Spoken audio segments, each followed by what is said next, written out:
नमस्कार। कल जिस तरह के घटनाक्रम हुए हैं और जिस तरह से सीज़ फायर की घोषणा हुई है, इसकी कल्पना भी किसी ने नहीं की थी कि जब पिछले 4 दिन में भारतीय सेनाओं ने अद्भुत शौर्य दिखाते हुए पाकिस्तान को घुटनों पर ला दिया था, तब भारत सरकार इस तरह से सीज़ फायर की घोषणा कर सकती है। लोग टेक्निकल बातें कर रहे हैं कि सीज़ फायर नहीं है, ये सिर्फ़ एक समझौता है कि जिसमें दोनों सेनाओं ने फायरिंग ना करने का या एक दूसरे पर आक्रमण ना करने का निर्णय किया है। लेकिन सीज़ फायर का मतलब और क्या होता है? सीज़ फायर का मतलब तो यही है। तो इसलिए ये टेक्निकल बातें लोगों की समझ में नहीं आने वाली कि क्या सीज़ फायर है और क्या समझौता। लेकिन सच्चाई यही है कि हमने एक मौका फिर गँवा दिया। इस बार हमारी सेनाओं ने 4 दिन में पाकिस्तान को घुटनों पर ला दिया था और अगर ये लड़ाई 2-3 दिन और चलती, तो शायद ये जो आतंकवाद की समस्या है, इस समस्या का एक पूर्णकालिक निदान हो जाता। लेकिन जैसा कि पहले भी इतिहास में हुआ है, चाहे वो 65 में हुआ हो, चाहे वो 71 में हुआ हो, चाहे वो 99 में हुआ हो, इस बार भी अमेरिका के दबाव में भारत सरकार झुकी है, जैसा प्रतीत होता है। हमें नहीं पता कि अंदर की जानकारियाँ क्या है, ये निर्णय के क्या कारण हैं, क्योंकि अभी तक सरकार ने इसके ऊपर कोई स्पष्टीकरण नहीं दिया है। लेकिन जो दिखाई देता है, एक आम नागरिक की नज़र से, वो यही है कि अमेरिका के राष्ट्रपति ने इस बात की घोषणा की कि उन्होंने दोनों पक्षों से बात की है और दोनों पक्ष इस पे सहमत हो गए हैं। इसके अलावा ये भी कहा गया है कि अब जो नेक्स्ट मीटिंग होगी, वो किसी तटस्थ स्थान पर होगी। तो अभी तक भारत का जो स्टैंड था कि हम किसी तीसरे पक्ष को इसमें इन्वॉल्व नहीं करेंगे, तो वो भी अब डाइल्यूट होता दिखाई दे रहा है। लेकिन आगे क्या होता है, आगे घटनाक्रम पर नज़र रहेगी। लेकिन सवाल ये उठता है कि जब हम जीत की कगार पर थे और हमें दिखाई दे रहा था कि हमने पाकिस्तान के जितने भी हवाई अड्डे हैं, सैन्य हवाई अड्डे हैं, वो सब हमने ध्वस्त कर दिए। उनके हवाई जहाज उड़ नहीं पा रहे थे। हम इस स्थिति में थे कि हमारे जो ड्रोन्स थे, जो हमारी मिसाइल्स थी, वो हम जहाँ चाह रहे थे, वहाँ प्रहार कर पा रहे थे। तो उसके बाद अचानक ऐसा क्या हुआ? इस बारे में मेरे पास भी कोई बहुत ज़्यादा जानकारी नहीं है, लेकिन जितना समझ में आ रहा है, वो यही समझ में आ रहा है कि पाकिस्तान ने अमेरिका को अप्रोच किया और अमेरिका ने भारत के ऊपर इस बात के लिए दबाव डाला। इस सरकार से हमारी सबकी कभी ये अपेक्षा नहीं रही है कि भारत सरकार कभी किसी के दबाव में आएगी और इस तरह का कोई निर्णय लेगी, क्योंकि हमने पास्ट में भी देखा है कि भारत सरकार ने कभी इस तरह के दबावों को नहीं माना, कम से कम इस सरकार ने। मैं पुरानी सरकार की बात नहीं कर रहा। लेकिन इस निर्णय से बहुत सारे सवाल पैदा हुए हैं और एक आम जनमानस में जो भावना उत्पन्न हुई है, जैसा कि मैं महसूस कर पा रहा हूँ, अपने आप को लोग अपमानित महसूस कर रहे हैं कि जब जीत के कगार पर हम थे, तब अचानक सीज़ फायर की घोषणा क्यों कर दी गई? दूसरी बात, अगर सीज़ फायर की घोषणा हुई, तो फिर हमारी शर्तें क्यों नहीं रखी गई? कि जो आतंकवादी हैं, मसूद अज़हर या और आतंकवादी हैं वहाँ पे जो भारत के ऊपर हमलों में शामिल रहे हैं, उनको भारत को सौंपा जाता और उसके बाद ये संघर्ष विराम होता, तो कहीं इस संघर्ष विराम की बात समझ में आती। तीसरी बात कि जो प्रधानमंत्री मोदी ने कहा था कि आतंकवादियों को और उनके सरगनाओं को पृथ्वी के अंत तक ढूँढ के मारा जाएगा, तो क्या वह उद्देश्य पूरा हो गया? अगर पूरा हो गया हो, मुझे पता नहीं, लेकिन अभी तक तो ऐसा धरातल पे नहीं दिखाई देता कि वो उद्देश्य पूरा हुआ है। क्या सरकार ये समझ रही है कि इसके बाद आतंकवादी हमले होने रुक जाएँगे? क्या पाकिस्तान अपनी हरकतों से बाज आ जाएगा? जवाब नहीं है।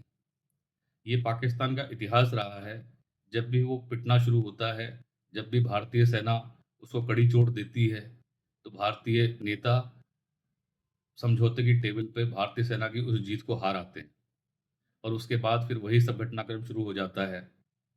और फिर अगली बार फिर क्या? अगर फिर से इस तरह का हमला हुआ, तो क्या हमारी प्रतिक्रिया होगी? अगर अमेरिका के दबाव में आए हैं, तो अमेरिका तो वहीं है। अगर चीन के दबाव में आए हैं, तो चीन तो वहीं है। तो फिर हमारी क्या स्ट्रैटेजी है और क्या सोच के हमने ये किया था? अगर हमें यही करना था, तो हमें क्या ज़रूरत थी आतंकवादी ठिकानों पर मिसाइल दागने की, आतंकवादियों पे हमला करने की? या ये दिखाने की कि हम उनको छोड़ेंगे नहीं।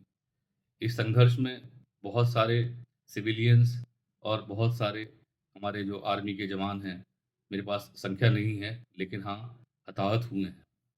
और जब हताहत हुए हैं, तो उनके इन बलिदानों का क्या परिणाम निकला? क्यों उन्होंने अपनी जान दी? अगर हमें यही करना था तो। क्या हम इस संघर्ष को किसी लॉजिकल कंक्लूजन तक की तरफ नहीं ले जा सकते थे? क्या हम इस संघर्ष को तब नहीं रोक सकते थे कि जब हमारे उद्देश्य पूर्ण हो गए होते? अमेरिका कौन होता है इस क्षेत्र में हमारे ऊपर ये हुक्म चलाने वाला कि कब युद्ध हो और कब युद्ध ना हो? लेकिन ऐसा हुआ है। अमेरिका ने अपनी दादागिरी कहिए या जो भी कहिए, वो दिखाते हुए भारत को इस बात के लिए मजबूर किया है कि भारत युद्ध विराम करे। लेकिन मेरा सवाल ये है कि अगर यही स्थिति उल्टी होती, पाकिस्तान अगर मजबूत स्थिति में होता, तो क्या पाकिस्तान सुनता? हमने देखा इज़राइल और हमास के संघर्ष में उस समय की तत्कालीन सरकार जो थी अमेरिका की, उनके विदेश मंत्री, वहाँ के राष्ट्रपति, उन्होंने इज़राइल की सरकार से बार-बार अनुरोध किए कि वो हमले रोकें, वो हमले रोकें, वो हमले रोकें। लेकिन वो नहीं रुके, क्योंकि उनको पता है कि उनके उद्देश्य क्या हैं और जब तक वो उद्देश्य पूरे नहीं हो जाते, तब तक वो रुकने वाले नहीं हैं। आज भी नहीं रुके, भविष्य में भी नहीं रुकेंगे। सेम चीज़ यूक्रेन और रशिया की जो वॉर चल रही हो, उसमें हम देख रहे हैं, साढ़े 3 साल से संघर्ष चल रहा है। इस साढ़े 3 साल के संघर्ष में लगातार बाहर का दबाव है, यूरोप का दबाव है, अमेरिका का दबाव है, लेकिन ना यूक्रेन मानने को तैयार है और ना रूस मानने को तैयार है। क्योंकि उनको पता है कि उनके उद्देश्य क्या हैं और जब तक वो उन उद्देश्यों को पूरा नहीं कर लेते, तब तक वो रुकने को तैयार नहीं हैं। लोग भारत के मरे थे, भारत के नागरिकों का खून बहा था। अमेरिका को इससे क्या लेना-देना? और अगर अमेरिका इतनी चिंता करता है, तो अमेरिका ने जब ओसामा बिन लादेन को मारा था, उस समय उसने दूसरे देश की संप्रभुता का ख्याल क्यों नहीं किया था? उस समय बिना पाकिस्तान की सरकार या आर्मी को बताए, उन्होंने एक ऑपरेशन अफ़गानिस्तान से किया और ओसामा बिन लादेन को पाकिस्तान के एबटाबाद में जाके मार दिया। उस समय कहाँ गए थे ये सब चीज़ें? या अफ़गानिस्तान में जब अमेरिका बॉम्बार्डमेंट कर रहा था और वहाँ पर चल रहा था संघर्ष, तब कहाँ चली गई थी सब बातें? हमने गल्फ वॉर के टाइम पे देखा, वियतनाम वॉर में देखा। ये एक बहुत बड़ा इतिहास रहा है, एक बहुत पुराना इतिहास रहा है कि जहाँ पे अमेरिका अपने हितों को पूरा करने के लिए कोई भी सीमा लाँघता है, कुछ भी करता है, लेकिन जब दूसरे देश अपने हितों की बात करते हैं, तो अमेरिका बीच में आता है। लेकिन गलती अमेरिका की नहीं है, गलती उन देशों की है, जो इस तरह के कामों में अमेरिका का दबाव स्वीकार करते हैं, अमेरिका की बातों में आ जाते हैं। जहाँ तक ये दिखाई देता है कि अमेरिका किसी का दोस्त है या अमेरिका किसी के हित की बात करता है, तो एक बात बताऊँ कि जिसका अमेरिका दोस्त रहा है, उसका सत्यानाश उसने किया है। आप देख लीजिए इतिहास उठा के, जहाँ-जहाँ पे भी अमेरिका ने दोस्ती निभाई है, वहाँ-वहाँ उस देश का सिर्फ़ नुकसान ही हुआ है, फ़ायदा तो कभी होता दिखा नहीं। भारत भी कोई अपवाद नहीं है, चाहे वो टैरिफ का प्रश्न हो, अमेरिका कोई ढील नहीं दे रहा है। टैरिफ पे उन्होंने दबाव बना रखा है, उनकी जो भी हित हैं, उन हितों के लिए वो प्रतिबद्ध हैं और जो क्षेत्रीय दादागिरी है, वो तो उनकी चल ही रही है। कभी वो हमको बोलते हैं कि हम F-35 खरीदें, कभी वो अपने यहाँ पर अपनी कार बेचना चाहते हैं, मोटरसाइकिल बेचना चाहते हैं और वो भी जो हमारी टैक्स की जो दरें हैं, उनको ना मानते हुए उनको कम करवा के। क्या ये एक समर्पण है? क्या हम सरेंडर कर रहे हैं? मुझे नहीं पता कि आने वाले टाइम में ये घटनाक्रम किस तरफ रुख लेगा। लेकिन एक बात तो साफ दिखाई दे रही है कि इस बार सरकार ने वो कार्य किया है जो सरकार से अपेक्षित नहीं था। किसी को भी इस बात की आशा नहीं थी कि भारत सरकार इस तरीके का दबाव मान लेगी और इस तरीके से संघर्ष विराम कर लेगी। क्योंकि जिस तरह की बातें भारत के प्रधानमंत्री ने इस हमले के बाद कही थी, उससे लोगों को एक उम्मीद थी कि कहीं न कहीं इस बार ऐसा जवाब मिलेगा जिससे कि ये समस्या हमेशा के लिए खत्म होगी। साँप को अगर आधा मार के छोड़ दिया जाए, तो साँप दोबारा डसेगा और यही हमने किया है। साँप को आधा मार के छोड़ दिया है और ये साँप डसेगा ही डसेगा। एक सवाल मेरे मन में ये आता है कि अगर दोबारा इस तरह की आतंकवादी घटना हुई और हमको पता है कि घटना होनी ही है, तो आगे हमारी प्रतिक्रिया क्या होगी? क्या हम चुप रह जाएँगे? क्या हम इसी तरीके से करेंगे, जिस तरह से इस बार किया? और अगर इस बार इस तरह से करेंगे, तो क्या अमेरिका का दबाव फिर नहीं आएगा? तो ये तो एक कभी ना रुकने वाला घटनाक्रम हो गया, जो ऐसे ही चलता रहेगा। सरकार को बहुत सारी बातों के जवाब देने हैं। इस तरह का की स्थिति इस सरकार के सामने पहली बार आई है कि जब उनको जवाब देना पड़ेगा जनता को, क्योंकि अभी तक जनता का ये विश्वास था कि ये सरकार दबाव में नहीं आती और इस बार जनता ने ये देखा है कि ये सरकार दबाव में आई है। ये निर्णय किस कारण लिया गया? इस निर्णय को लेने के पीछे क्या शक्तियाँ थीं? क्या हमारे उद्देश्य पूरे हुए? हमने क्या हासिल किया? ये सारी बातें इस सरकार को जनता को बतानी पड़ेंगी और जनता इस बात को जानने की हकदार है। जिन लोगों ने जान गँवाई है, उन लोगों को ये जानने का अधिकार है कि उन्होंने किस उद्देश्य के लिए जान गँवाई। यहाँ पे अभी विपक्षी पार्टियाँ भारत सरकार के साथ हैं, वो सपोर्ट कर रही हैं, लेकिन सवाल उठेंगे और सवाल उठने लाज़मी हैं। अभी तक बहुत सारी चीज़ें ऐसी हुई हैं कि जिनके ऊपर कभी किसी ने कोई सवाल नहीं उठाया, क्योंकि इसकी सरकार के ऊपर लोगों का एक अटूट विश्वास रहा है और लोगों का मज़ाक भी उड़ाया गया है कि अंधभक्त हैं, ये हैं, वो हैं। लेकिन कोई अंधभक्त नहीं है। अभी तक जो भी इस सरकार ने किया, उस पर लोग ये मान के चल रहे थे कि ये सरकार जो भी कर रही है, वो देश के नागरिकों के हित में है और उसके कहीं लॉजिक्स भी समझ में आ रहे थे। लेकिन ये जो हुआ है, ना तो इसका कोई कारण समझ में आ रहा है और ना ये समझ में आ रहा है कि सरकार इस तरह का निर्णय कैसे ले सकती है। क्या हम एक फुल स्केल वॉर के लिए तैयार नहीं थे, फुल फ्लेज्ड वॉर के लिए तैयार नहीं थे? और अगर हम तैयार नहीं थे, तो फिर हमने ये स्टेप क्यों लिया? क्योंकि जब विशेषज्ञ को सुन रहा हूँ, तो वो कह रहे हैं कि हमने बहुत नुकसान पहुँचाया पाकिस्तान को, हमने बहुत सारे टारगेट ध्वस्त कर दिए उनके, हमने ये कर दिया, हमने वो कर दिया, मानता हूँ।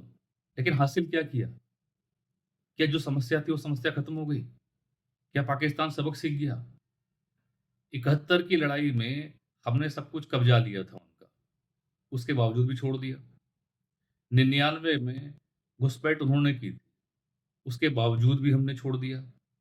और 2025 में जब हमारे सेना ने, हमारे डिफेंस सिस्टम, हमारे एयर डिफेंस ने उनको बिल्कुल पाकिस्तान की आर्मी को बिल्कुल बिल्कुल घुटनों पे ला दिया और उसके बावजूद हमने क्या किया? हम घुटनों पे आ गए। क्यों आ गए? किसी को नहीं पता। अमेरिका का राष्ट्रपति घोषणा करता है और उसके थोड़ी देर बाद ये बताया जाता है कि दोनों तरफ के डीजीएमओ की बात हुई है और डीजीएमओ ने इस बात पे सहमति जता दी। क्या डीजीएमओ खुद ये निर्णय ले सकता है? ये निर्णय लिया गया है ऊपर से, प्रधानमंत्री के लेवल से। प्रधानमंत्री के अलावा इसका निर्णय कोई ले नहीं सकता। पिछले 3 दिन से जिस तरह के वक्तव्य हम सुन रहे थे, जिस तरह की कार्रवाई हमने देखी, हम लगातार बचाव की मुद्रा में थे। जवाबदेही, हमने जवाब दिया, लेकिन कभी भी ऐसा नहीं हुआ कि हमने ऑफेंस की हो। क्यों? क्यों नहीं कर सकते हम ऑफेंस? उन्होंने एक मीटिंग बुलाई अपनी, जो उनकी न्यूक्लियर जो अथॉरिटी है उसकी, कि वो न्यूक्लियर यूज़ करना चाहते हैं और हम दबाव में आ गए। क्या न्यूक्लियर यूज़ करना इतना आसान है? और मैं कहता हूँ अगर न्यूक्लियर है उनके पास तो वो तो है, वो तो हमारे पास भी है। तो क्या हम इसी दबाव में रहेंगे कि वो हमारे लोगों को मारते रहेंगे और हम लगातार इस चीज़ों को बर्दाश्त करते रहेंगे कि उनके पास न्यूक्लियर है? कितने देशों के पास न्यूक्लियर है? यूक्रेन के पास न्यूक्लियर है, रशिया के पास न्यूक्लियर है। यूक्रेन तो दबाव में नहीं आ रहा रशिया के, क्योंकि वहाँ पे उन लोगों को ये पता है कि आत्मसम्मान क्या होता है और आत्मसम्मान से किस तरीके से जिया जाता है। यहाँ पर सरकार 100 कारण गिना सकती है इसके। हमने इसलिए किया, हमने इसलिए किया, लोगों की क्षति बचाने के लिए किया। लेकिन आत्मसम्मान से बड़ी क्या चीज़ है? और सच कहूँ तो इस बार अपमानित किया गया है लोगों को। मैं खुद अपमानित महसूस कर रहा हूँ। कोई विशेषज्ञ टीवी पे बैठ के कुछ भी कहे कि हमने उनके बहुत सारे जो एयर स्ट्रिप्स थी या उनके जो अ, वायुसेना के जो ठिकाने थे वो ध्वस्त कर दिए। लेकिन मूल समस्या तो वहीं की वहीं है। मूल समस्या तो खत्म नहीं हुई। तो जब तक मूल समस्या खत्म नहीं होती, तो फिर इस तरह के ऑपरेशंस का, इस तरह की कार्रवाई का क्या लाभ? अब ये देखना है कि सरकार किस तरीके से इन सब बातों का उत्तर देती है, क्योंकि जनता तो जानना चाहती है और जनता में बेचैनी है। मैं ये इसलिए कह सकता हूँ कि मैं खुद एक आम नागरिक हूँ। मैं कोई सेलिब्रिटी नहीं हूँ, मैं कोई टीवी पे वक्तव्य देने वाला आदमी नहीं हूँ, ना मैं इतना बड़ा आदमी हूँ कि मुझे टीवी बुलाया जाए। लेकिन ये जानने का हक है एक नागरिक के तौर पे, और एक नागरिक के तौर पे ये फैसला अपमानित करने वाला लगता है। अगर कल को पाकिस्तान फिर से सीज़-फायर का वायलेशन करता है, तो फिर क्या करेंगे हम? फिर यही सब होगा। तो सरकार को बहुत सारी चीज़ों के उत्तर देने हैं। देखते हैं सरकार क्या उत्तर देती है। लेकिन हाँ, इतना तो मैं कहूँगा कि हमने एक अवसर फिर गँवा दिया। ये अवसर था इन सारी चीज़ों को सेटल करने का, जो पहले से चली आ रही हैं। जिस ज़मीन की हम बात करते हैं, उस ज़मीन को लेंगे, उस ज़मीन को लेने का। लेकिन सच कहूँ तो अब मुझे कोई उम्मीद लगती नहीं कि भविष्य में भी कोई इस तरह की बात हो पाएगी, या कोई हम कभी ले पाएँगे इसको। उसका कारण ये है कि जिस तरीके का अवसर इस बार था, जितना भारत मजबूत है और जितना पाकिस्तान कमज़ोर है, और जो इस टाइम वर्ल्ड ऑर्डर है, उस वर्ल्ड ऑर्डर में इस बार ये काम सबसे आसान था और ये अवसर था हमारे लिए। लेकिन हमने, हमारी जैसी पुरानी आदत है, हमने इस अवसर को चूका। तो अगर अब कोई भविष्य में ये कहता है कि ये पीओके लेंगे या कर लेंगे, वो कर लेंगे, तो ये सारी बातें सिर्फ़ ऐसा लगता है कि पॉलिटिकल गिमिक हैं, और ना कोई इच्छा शक्ति दिखाई दी, ना कोई इच्छा शक्ति है। सिर्फ़ जनता को बताने के लिए कि हाँ, हमारी पार्लियामेंट में हमने सीट रिज़र्व रखी हुई है, वहाँ के लिए वो हमारा हिस्सा है, हम जान दे देंगे, ये कर देंगे, वो कर देंगे। तो ये सारी चीज़ें कही जा रही हैं। लेकिन लगता नहीं कि धरातल पे ये चीज़ें उतर पाएँगी, क्योंकि जिस तरीके से इस बार हुआ है, तो भविष्य में भी कुछ बहुत ज़्यादा बदलने वाला है नहीं। तो इस बात को अंत करते हुए कि सरकार जवाब दे, सरकार इस बात को क्लैरिफ़ाई करे कि किन परिस्थितियों में किया गया, हमने क्या अचीव किया, और जनता को बताए कि भविष्य की क्या योजना है। मैं अपनी बात को विराम देता हूँ। आपसे मुलाकात होगी अगले अंक में। बहुत-बहुत धन्यवाद। भारत माता की जय। दोस्तों, आपसे अनुरोध है कि इस चैनल को सब्सक्राइब करें, वीडियोज़ को लाइक करें, ताकि हमें ये वीडियोज़ बनाने की प्रेरणा मिलती रहे और हम आगे आपके लिए इस तरह की वीडियो बनाते रहें। बहुत-बहुत धन्यवाद।